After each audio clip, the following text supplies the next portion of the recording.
it was the ambition of telling a lifespan, telling the story of someone from the time they were a girl, from the time she was 10 years old, to the time 35 years later when she's 45 years old, and what made up the soul of that girl. Well, to begin with, what is the magic of a child, and there are, I think, all children, and some especially, have access to a certain magic, and that was very exciting to me and to Jennifer and to the child actress Isabella Cramp, who's extraordinary, and as is Madsen Wolfe.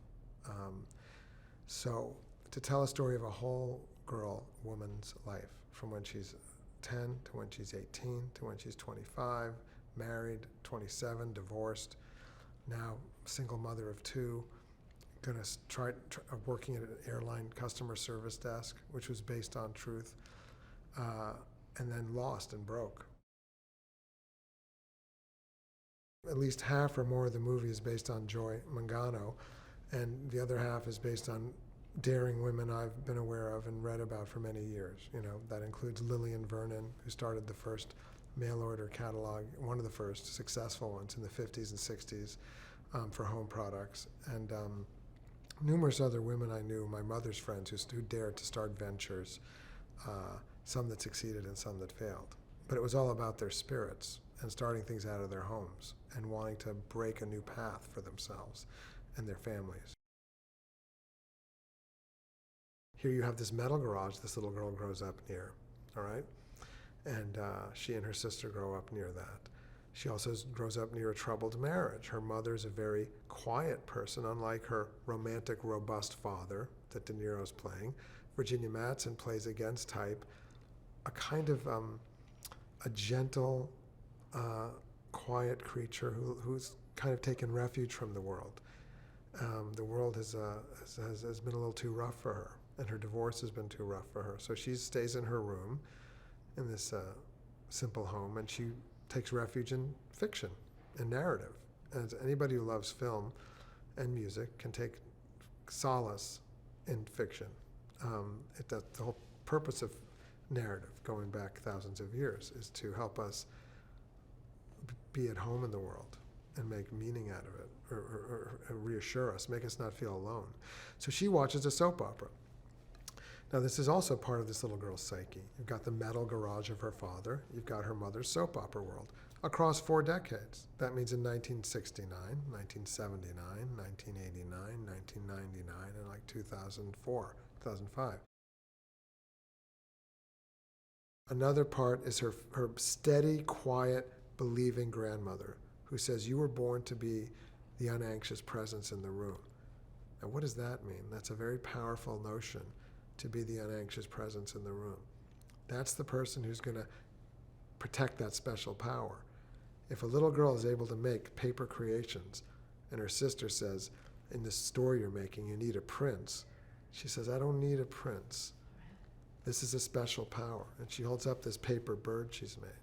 She goes, "This right here is a special power." And to me, that is a special power that when people know they have it, it can never be taken away from them. No matter what happens to them emotionally or in finance or in business, it can never be taken away from them. You can keep cutting it down and it's always going to sprout. Jennifer asks relentless questions, and she's curious, relentlessly curious and relentlessly challenging, all to the purpose of making a more fascinating and real person, and all to the purpose of finding what is the most interesting things that we have never done before. So Jennifer and I are saying, isn't it interesting for you to be someone who is the quiet presence in the room?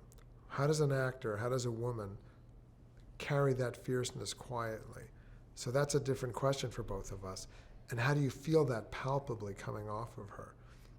So that's a power. That's a special power, like the paper creations the little girl made. She had to link up to that little girl. And she has the heart of a child as well. Jennifer could play for hours with these child actors on the set. I would hear them in the corner somewhere between setups, and she would be talking to them like she was one of their peers and playing with them. She has a very natural feeling for children. The Private Storm of Emily Rockman. That was the name of that soap opera. And we hired icons of soap, which was very exciting to work with: Susan Lucci, Morris Bernard, Laura Wright, Donna Mills, and 2 other actors. And they have been in soaps for 20, 30 years. And Virginia Madsen, as if it was kismet, happened to be the only person on set who spent 11 years watching all those soaps. And so she knew every plot line. And she would tell me these plot lines, and I was they were fantastic. The plot lines of soap operas are worthy of Russian literature. And you realize that much of Russian literature is like soap opera, but it's fantastic and brilliantly done in a literary fashion, but it is soap opera. She has a huge heart, and she's also got a wildly creative spirit, and I mean, as an artist. So I think she's someone who can express numerous worlds that to just amuse her, and there's something wild about it. There's something that is wild and unplanned or unexpected, and so that's the privilege of getting to talk to her about any story. You see this in so many families. There's 1 or 2 people, and sometimes it's more than that, who has this magic.